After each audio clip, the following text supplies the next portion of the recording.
Yung si nanay, inaalalayan ng kanyang mga anak. May stroke to, no? Yan.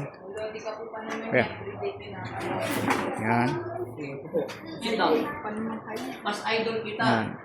Kasi lagi ka nanonood sa akin. Okay. Kaya mo. Oh! Gagalaw na niya. Ito si nanay kanina. Okay. Inaalalayan siya ng dalawang anak niya. Ano ba ito? Lakad. Ngayon, siya na mag-isa maglakad. Ton, ton, tarang, ton, ton, tarang, ton, ton. Oo nga, magang na siya. Saka yung kamay niya nagalit na tatay. Oo, nagagalaw niya na. Si nanay, na-stroke. Tapos, pangalawa, ay, tahan lang. Tapos, namaligno. Maligno si nanay. Kuya Rada, nagpapadali siya. Oo, dahan-dahan lang lakad. Nandahan na lakad. Nakita niyo Ni si nanay. Mic pa lang ito. Mic pa lang. Pasok bata. Pasok si Lola. Yan. Nay, ano na pakiramdam nyo? Nakalakad na kayo, nay. Kanina, inalalayan kayo eh.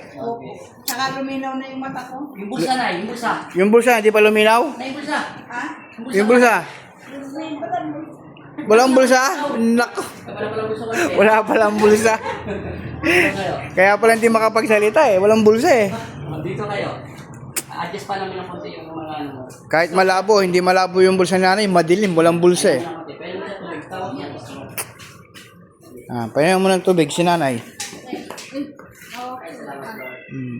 Si nanay na stroke. Nawisan ako. Yung pabisa ka? Yung pabisa. Na stroke ka, nay. Sana yan, nay. Kasipagan, nay.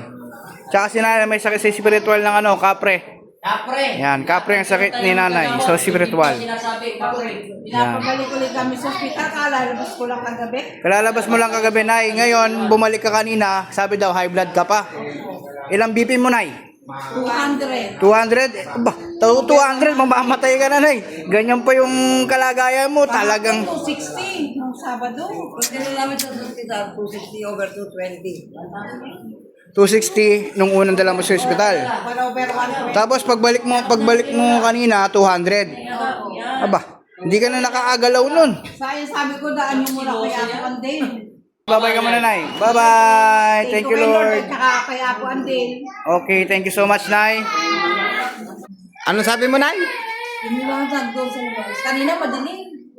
Yung paningin mo kanina madilim. Parang may ulap-ulap. Yan. Ngayon, Liwanag oh. maliwanag na. Kasi, nay, katatapos mo lang na alignment.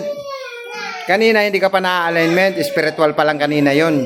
Yun pa lang ang nagagamot sa'yo. Ngayon, natapos ka na sa alignment, itry mo ngayon yung paglalakad mo naman. Kasi lumiwanag na yung paningin mo. Third, pakibigay yung chinelas ni nanay. Magmadali na ya. Wala ka na pa. Suportahan ka pa rin ni Richard kasi gagagaling mo lang sa ospital. Kanina inaalalayan ng dalawang anak kabilaan dahil babagsak. Hinang-hina pa siya kanina.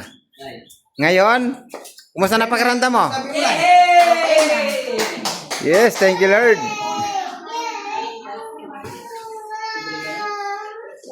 Nay, okay na? Okay. Yes, thank you, Lord. Bye-bye. Bye-bye.